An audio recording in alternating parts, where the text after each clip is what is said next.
Oi, queridos. Mais uma vez aqui, quero deixar uma mensagem, uma palavra, e eu espero que te abençoe. Eu também sou muito abençoado por essa palavra. Mas antes, eu quero cantar aqui um trechinho de uma música que fala muito ao meu coração. Eu espero que fale ao seu também. É uma música muito conhecida, aquela música Sonda-me, Usa-me, da Aline Barros. Sonda-me, Senhor, e me conheces, quebranta o meu coração, transforma-me conforme a tua palavra e enche-me até que em mim se ache só a ti. E então usa-me, Senhor, usa-me como um farol que brilha à noite, como ponte sobre as águas, como abrigo no deserto, como flecha que acerta o alvo. Eu quero ser usado da maneira que te agrade em qualquer hora e em qualquer lugar. Eis aqui a minha vida, usa-me, Senhor, usa-me, sonda-me, conheces-me, quebrando meu coração. Transforma-me, enche-me, usa-me, sonda-me, quebranta-me, transforma-me, enche-me e usa-me, sonda-me, quebranta-me, transforma-me e enche-me e usa-me. Gente, que coisa linda! Olha, não é uma verdade? Porque se nós não formos cheios do Espírito Santo, se nós não formos transformados, né, por Ele, se nós não tivermos todo esse processo em nossa vida, a gente não consegue nem olhar para fora. A gente só olha para a gente mesmo, não é assim? Para os nossos desejos, para as nossas necessidades, aquilo que eu quero, aquilo que eu preciso, e é sempre assim.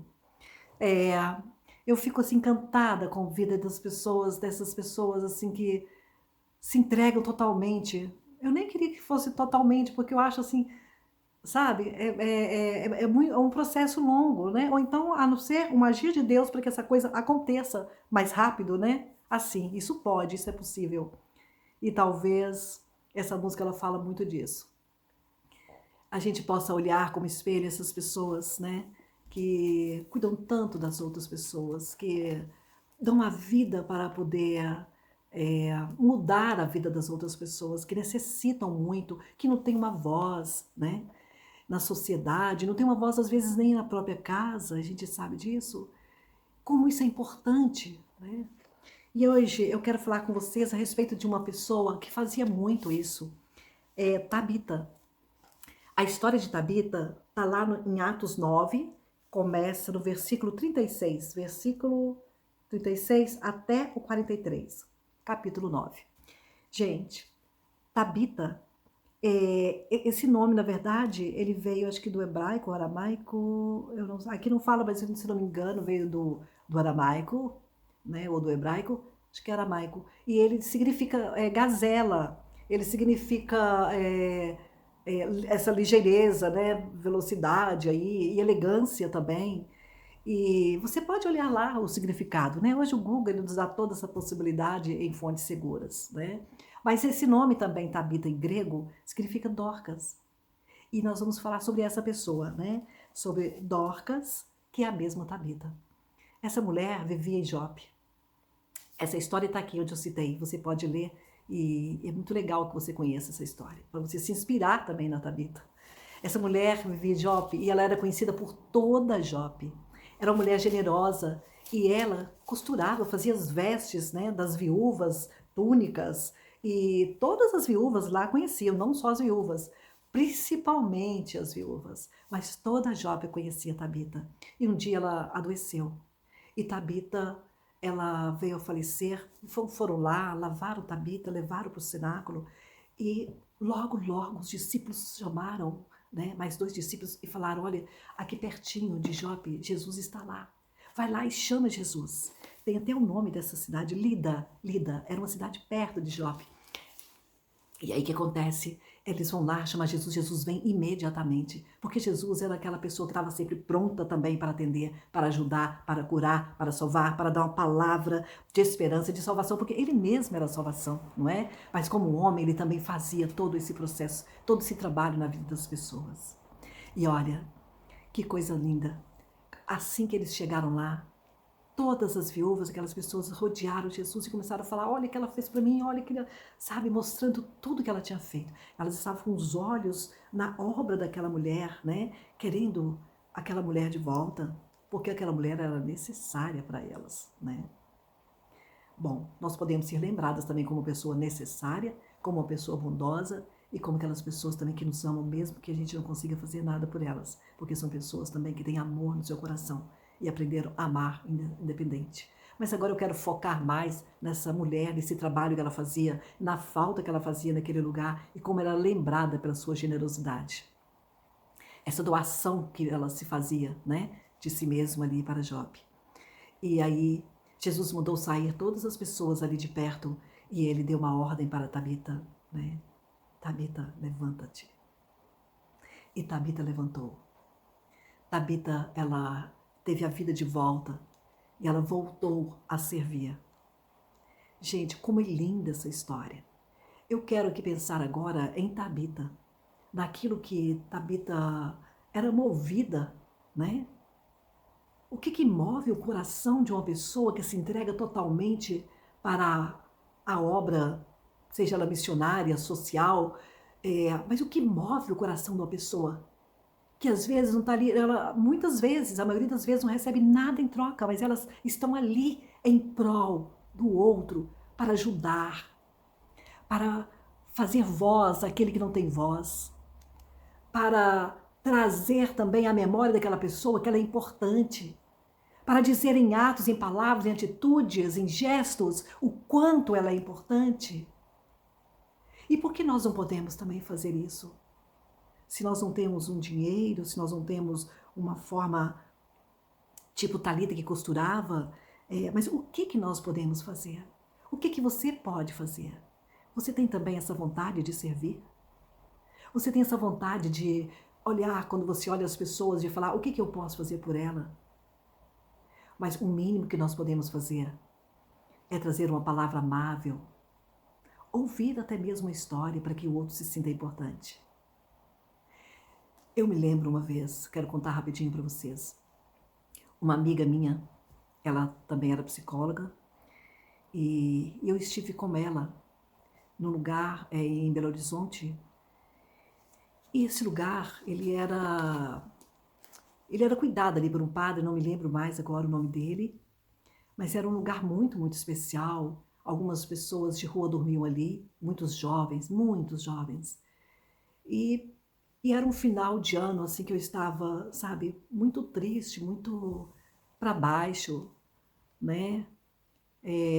Meus filhos, eles estavam no interior, passando o Natal com o pai, e eu estava ali, sabe, num momento da minha vida, assim, bem delicado. Mas então, naquele momento delicado, eu pensei, eu posso ficar em casa, não fazer nada e ficar precisando de uma coisa também que dentro de mim. Eu precisava buscar mais a Deus, mas eu estava sem força, sabe? Para estar buscando. E eu não tinha o conhecimento que eu tinha hoje, que eu tenho hoje. Não que eu tenho tanto conhecimento, mas hoje qualquer coisa que eu preciso, eu busco aqui, sabe? A palavra tem tudo que nós precisamos. Mas naquela época também ninguém chegava para mim para falar o que eu estou falando para você agora. E aí, naquele momento que eu estava assim, angustiada ali, sabe? E muito para baixo, essa minha amiga me fez esse convite. Era Casa Dom Bosco, isso mesmo. E eu fui com ela passear na Casa Dom Bosco, mas na verdade, conhecer a Casa Dom Bosco. E eu fiquei assim impressionada. E ela me disse: Sueli, o que você quiser fazer, você pode fazer. Aqui todos precisam. Qualquer coisa que você queira fazer, que for ajudá-los, né, trazer alguma coisa para eles, é muito bem-vindo. E eu fiquei pensando: o que que eu posso fazer?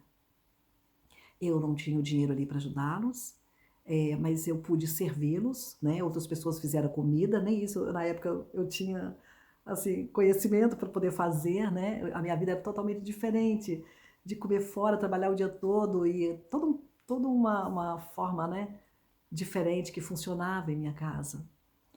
Então, eu estava ali servindo as pessoas, colocando a comida para elas, sorrindo para elas, cumprimentando, sabe? Eu comecei por aí.